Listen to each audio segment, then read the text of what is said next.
Hello, everyone, and welcome back to Godsaw's Turnbuckle. And we are once again ready for some more predictions. This time it is going to be for WWE SummerSlam 2024. This is going to be a 7 match card this time, with 6 of those matches being title matches to go along with it.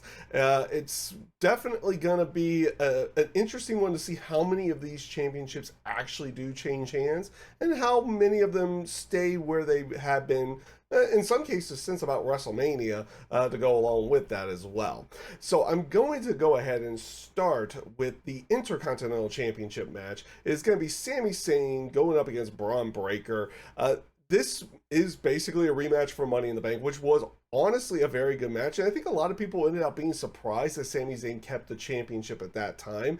But they have since kept Braun Breaker in the Intercontinental title picture, which is completely fine on that. He's been doing very good work ever since coming up to the main roster, and also his work down in NXT to go along with it as well. There is a lot of rumor going around that they had Sami Zayn keep the Intercontinental Championship at Money in the Bank to potentially put that title on Braun Breaker at a bigger show. Well, this is a bigger show, and I don't imagine they would be waiting for like Survivor Series or a Royal Rumble or anything like that. So I am going to go with Braun Breaker to pick up the victory on this one, and also and also get the Intercontinental Championship. So I'm not expecting like a DQ finish or anything to go along with that. So we're going with Braun Breaker. And up next, we have the WWE United States Championship match. It is going to be Logan Paul going up against LA Knight. And you know what? I'm going to keep this one very short and sweet. I'm picking LA Knight. Yeah! And up next, we have the WWE Women's Championship match. It is going to be Bayley going up against Nia Jax.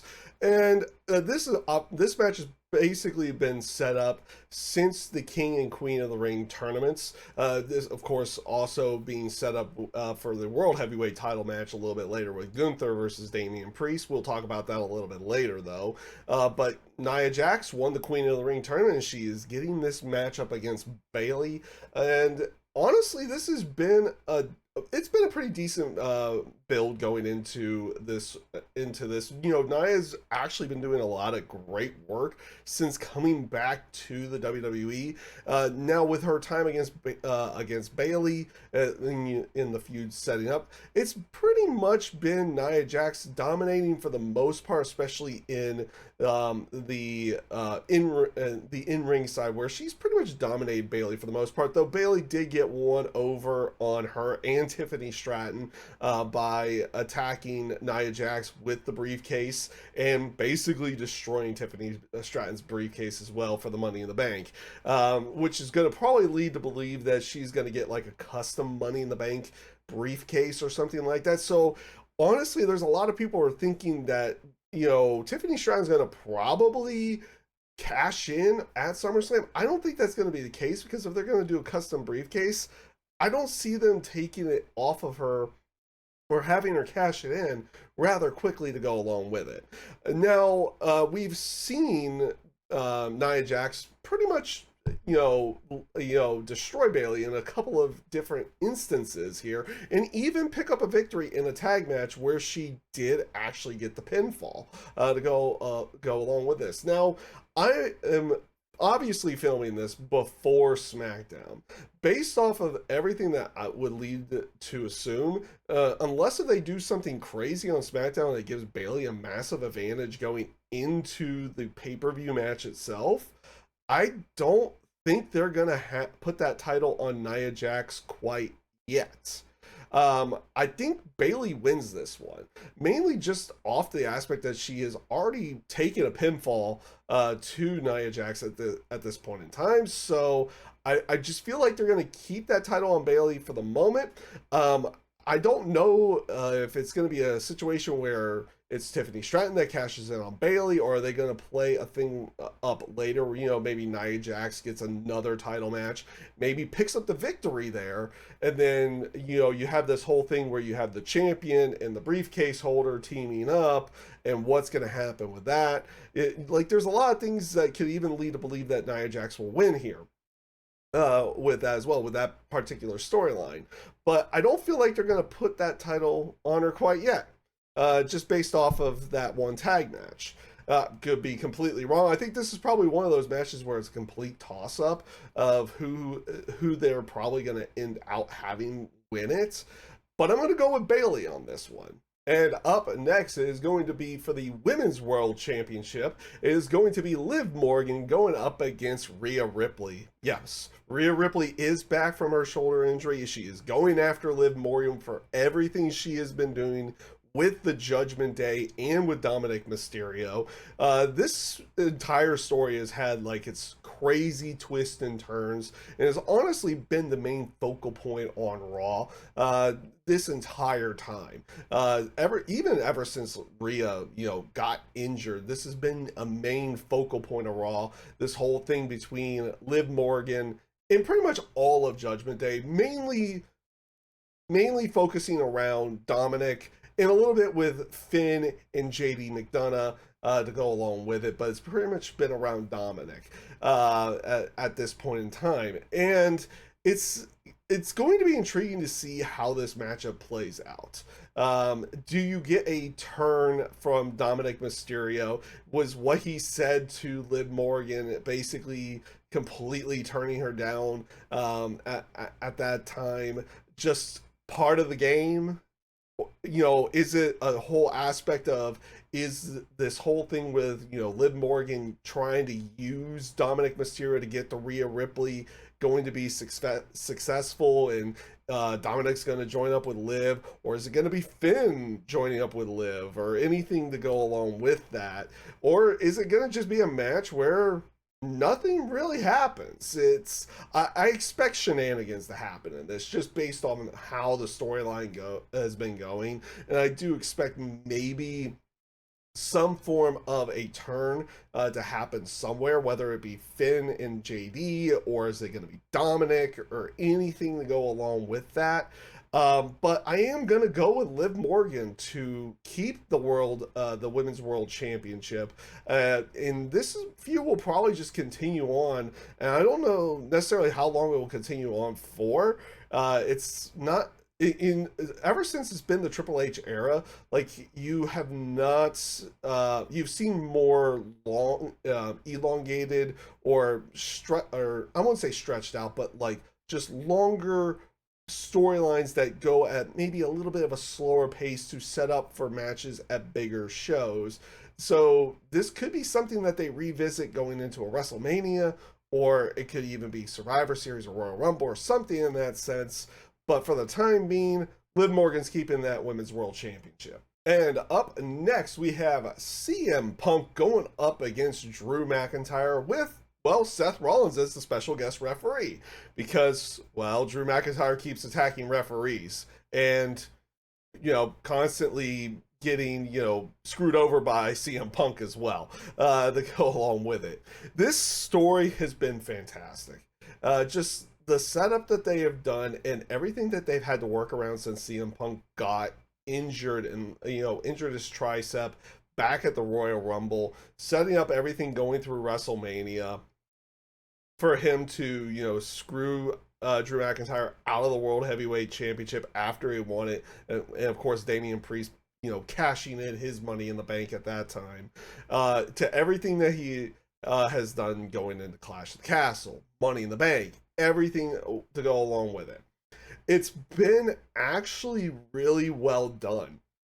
And the factor that they've managed to keep it, kind of interesting and going forward this whole time while CM Punk has been injured and can't actually have a match, to now we finally get the match at SummerSlam. And now you also have Seth Rollins, who got brought back into this storyline because of the Money in the Bank bit where, CM Punk basically screwed him out of the title as well by going after Drew McIntyre and allowing Damian Priest to pick up the victory there after Drew cashed in and made it a triple threat. So you have that whole aspect. You have the whole aspect of everything that Drew has also done to Seth Rollins, especially through WrestleMania, to go along with that as well.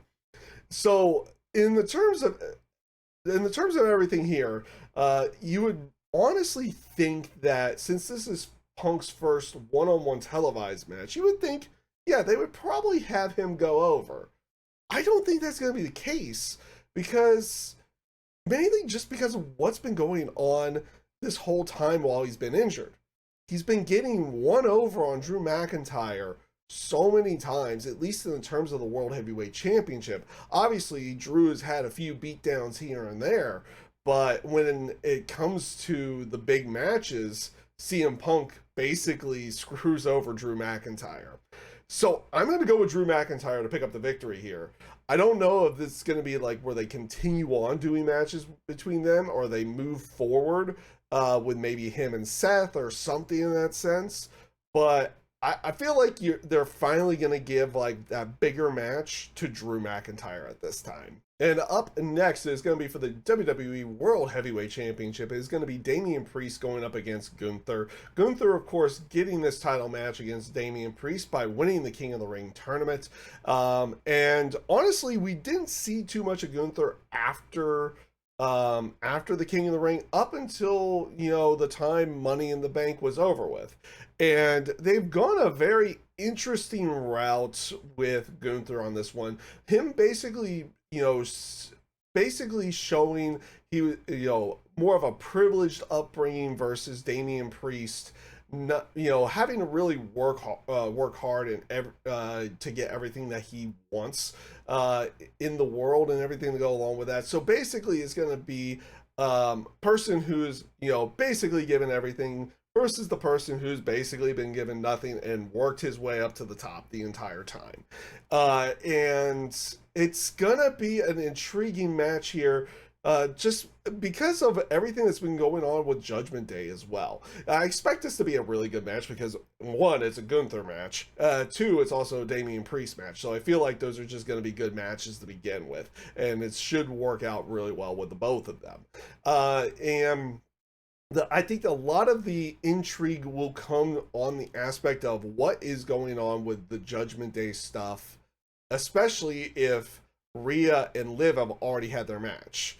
Is it going to continue more into this particular match, or is this where everything kind of starts as well? It depends on where on the card they actually put those two particular matches. But I do feel like there's going to be maybe some shenanigans going on with this one as well. But it will be mostly between whether or not, Finn Balor is going to do something to Damian Priest, because you feel like they've been kind of on the outs recently. Now I know they've been kind of teasing breaking up Judgment Day for well over a year, if not longer, to go along with that. But I feel like it's probably about that time. They've been throwing Damian Priest out there more as a babyface than a heel, while pretty much the rest of the Judgment Day, especially with Finn, Dominic, and JD being more heel-like, while Rhea and Damian have been more babyface-like with that. So they could go the whole route of nothing really happens to go along with this particular match, or they could have maybe them kick Damian Priest out of Judgment Day to go along with it as well. But when it comes down to it, I do feel like Gunther is going to be the one that picks up this win here and picks up the World Heavyweight title. And I'm picking him because you could go with Damian Priest to pick up the victory, because it would be nice to see him pick up a big one-on-one victory at like a SummerSlam or anything. But I do feel like with this whole thing with the King and Queen of the Ring, if they're going to do it for multiple years and the winner gets a match at SummerSlam, I would imagine they want one of those two winners to walk out with a championship. And since I did pick Bayley beforehand, I'm going to go with Gunther on this one as well. Though I feel like a lot of people felt like Gunther was going to be winning that championship at SummerSlam to begin with. Though I feel like they've done a very good job to make it feel like either one of these two could actually pick up the victory going into it. So it's not one of those where I would say it's like, oh, this is like super confident that, oh, Gunther just wins type thing. But we'll see how everything goes. I'm going to pick Gunther to win it, and then we'll see how long his actual World Heavyweight Championship reign goes. Yeah, of course, if he does win it, because they did keep that Intercontinental title on him for quite a long time to go along with it as well. And up next, more than likely the main event of the show as well, is going to be for the WWE Championship. It is going to be Cody Rhodes going up against Solo Sikoa. And of course, Cody is still intertwined into the Bloodline storyline. Of course, Roman Reigns has been gone, but you have had Tama Tonga, Tongaloa, and Jacob Fatu show up into the Bloodline, led by Solo Sikoa, who's calling himself the Tribal Chief at this point. So it's going to be an intriguing match to see where they go with this. As of right now, um, there's no like crazy stipulation or anything on this match, but I imagine it is going to be they could do something where they add like a no DQ or something like that to the match. And of course, they've basically been stacking the odds against Cody Rhodes the entire time. His buddies, Randy Orton, Kevin Owens, taken out by the Bloodline. Nobody's there to fight with Cody once again, in this particular case. Now, let's be honest with this one. They're not taking, I don't feel like they're taking that title off of Cody and putting it on Solo Sikoa. Though it would be an interesting visual to have Solo Sikoa with that championship and the potential return of Roman Reigns or anything to go along with that. But I don't feel like they're going to be putting that championship back into the Bloodline quite yet. So I'm going to go with Cody Rhodes to pick up the victory here. Now, do we see a Roman Reigns return? I think you do. Honestly, they've been playing it up to the point of mentioning Roman Reigns a lot and saying that he's not coming back or anything like that. To the point that it's like, I feel like he's coming back. At least at a SummerSlam, or at least some form of appearance here. Which I would actually expect it to happen after the match. I don't expect Roman to come out and help Cody, retain the championship. I expect Cody to win, just win the match, and then maybe there's a continual beatdown after the match, and that's when Roman Reigns comes back at that point. But yeah, I'm going with Cody Rhodes to keep the WWE Championship. That is basically everything for SummerSlam on this one. Feel free to subscribe to the channel if you so wish as well, if you do like the content. Over here, we will be trying to do a few other things on the channel down the line as well. It's just been kind of up in the air what I can do, but I at least try to get the predictions out there, mainly for WWE and AEW pay-per-views. Also, just to let you know, I will be doing a live stream of my reactions over here on the channel as well. So I will be doing live reactions to SummerSlam, and I'm going to try to keep that going forward, even with like AEW's All Out, or not All Out, but All In, and of course maybe All Out to go along with that. And then the Bash at Berlin pay-per-view, and we're going to try to do live reactions for the pay-per-views going forward. Not a guarantee that it's going to happen that often, but I am going to do one for SummerSlam here. And with that being said, I hope you all take care, stay safe, stay healthy, and have a great rest of your day.